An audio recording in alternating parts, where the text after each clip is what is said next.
দর্শক channel SL ডিজিটালে সবাইকে স্বাগতম। সাথে আছি আমি মোহাম্মদ এরশাদ।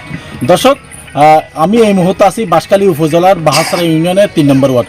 এখানে আপনারা দেখতে পাচ্ছেন পিছনে একটি অসহায় দরিদ্র পরিবার। এই পরিবারটি দীর্ঘ 5 থেকে 6 বছর পর্যন্ত বৃষ্টিতে ভেজা এবং রোদের মধ্যে শুকানো অবস্থায় আছে। এখানে এই মানবিক এই যে অসহায় পরিবারটার একটি ভিডিও সোশ্যাল মিডিয়ায় ভাইরাল হওয়ার পর বাঁশখালী উপজেলার বাহাসরা ইউনিয়ন অ্যাসোসিয়েশন ডেভেলপমেন্ট এর যারা কর্মকর্তা ছিলেন আজকে এখানে উপস্থিত হয়েছেন।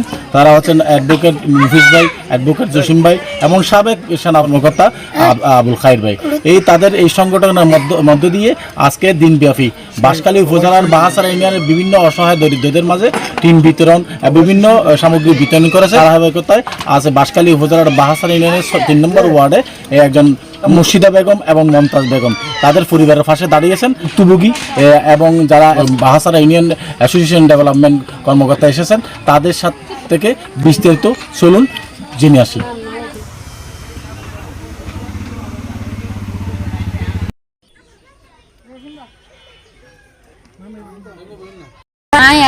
এতদিন বিজি দিন আর ভাইয়ারা উনি এরা আর হাসপাতালে আর এক বান্টন দিই আজ একদিন আর দেখছি আর জসিম ভাই উনি দিয়ে রাত মানে আল্লাহ হাসা আমি বেশি খুশি হয় আর তারা 3-4 বছর আর বিজি দিন তা হস্ত উনি হাত তুলে নিয়ে আর হয় না পারে উনি মানে ও আল্লাহ এক বান্টন এইগুলো হয়তো আমি বেশি খুশি হই আল্লাহ আর ভাই জসিমে উঠে জসিম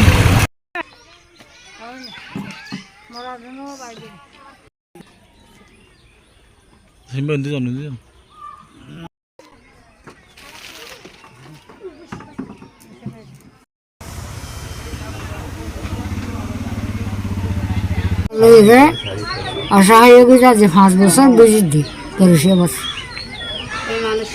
এই মানুষের নাম কি মুফিজ ভাই খায়ের ভাই আর দিবেন সেটার সংগঠন আর বেশি খুশি খারাপ নয় ফাঁসার তো নামাজ পড়বে আল্লাহ হাসে আত্মীয় শহর আলহামদুলিল্লাহ হাসা আর হাসা অনুরোধ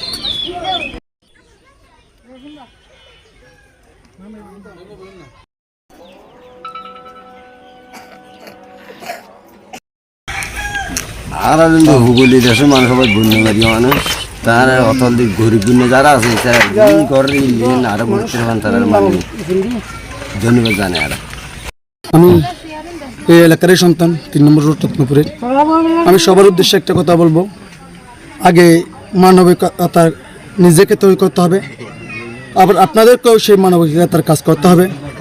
আমি সকলকে বলবো আপনারা এলাকার অসহায় ও গরিব দুঃখী মানুষের এবং বিভিন্ন যে দুরবস্থা তাদের পাশে থাকার জন্য সবাইকে মানবিকভাবে এগিয়ে আসার আহ্বান জানাচ্ছি।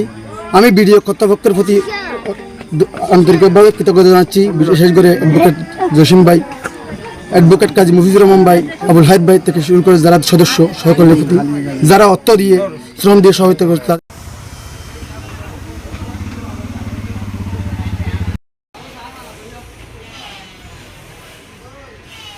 তাদের প্রতি। আমি বাহাসরা ডেভেলপমেন্ট অ্যাসোসিয়েশন খাদেম হিসেবে জানতে পেরে এই অসহায় মসজিদে খেলার ঘরটি দীর্ঘদিন যাবৎ যে জরাজীর্ণ অবস্থায় রোদ পুড়ে বৃষ্টিতে ভিজে আছে এটা জানতে পেরে আমরা গত 3-4 দিন আগে ভিজিটে আসলাম। এসে দেখতে পেলাম যে এখানে অবস্থা খুবই খারাপ। তখন এই বিষয়গুলো নিয়ে আমরা ফেসবুকে একটু পোস্ট দিয়েছিলাম। এটা শুনে আমার প্রবাসী বন্ধু দক্ষিণ এশিয়ার সাবেক সরকারি কর্মকর্তা আবু আহমদের সুযোগ্য বড় ছেলে সাউথ আফ্রিকার প্রবাসী শহীদ এবং চট্টগ্রাম সিটি কর্পোরেশনের কর্মকর্তা মনসুর ভাই আমাকে আর্থিক অনুদান দিয়েছেন এবং আমরা নিজেরাও আমি অ্যাডভোকেট কাজী মুফিজ ভাই এবং সাবেক সেনা কর্মকর্তা আবুল হায়েদ ভাই আমরা এই 5 জনের যৌথ উদ্যোগে আজকে আমরা এই মসজিদে খেলার পুরো ঘরটা রেডি করার জন্য জার, টিন, পুনাইশ এবং প্যারেক এই জাতীয় তৈরি সংস্কারের জন্য তৈরি সামগ্রীগুলো আমরা হস্তান্তর করেছি। তৈরি সামগ্রীগুলো হস্তান্তর করতে পেরে আমরা মহান রব্বুল আলমের কাছে শুকরিয়া জ্ঞাপন করছি আজকে আমরা বাঁশখালা গ্রামের আবু সালেক ভাইয়ের স্ত্রীকেও আমরা টিন সহায়তা দিয়েছি।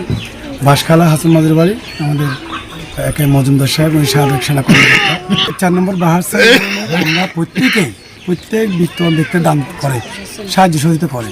কিন্তু আমরা চিন্তা করলাম যে পশ্চিম বাংলার একটা ইয়াং ছেলে খুব শিক্ষা হয়ে মারা গেল। তখন আমরা 3 বন্ধু আলোচনা করে চিন্তা করলাম যে একটা মানুষ শিক্ষা হয়ে মারা যাবে, আমরা এই দেশে থেকে লাভটা কী হবে, আমাদের দেশে একটা মানুষ অসহায় থাকবে, লাভটা কী হবে। তখন আমরা একটা কনসেপ্ট করলাম, আমরা বিক্ষিপ্তভাবে দান না করে, ব্যক্তিগত সাহায্য না করে আমরা যদি 4 নম্বর বাস এনে সব মানুষকে একটা প্ল্যাটফর্ম আনতে পারি, আমাদের সাহায্য সহযোগিতাগুলো যদি আমরা মানুষের সুনির্দিষ্ট পৌঁছাতে পারি, একটা নেটওয়ার্ক তৈরি করার জন্য বাহাসা ডেভেলপমেন্ট অ্যাসোসিয়েশনটা গঠন করা হয়েছে।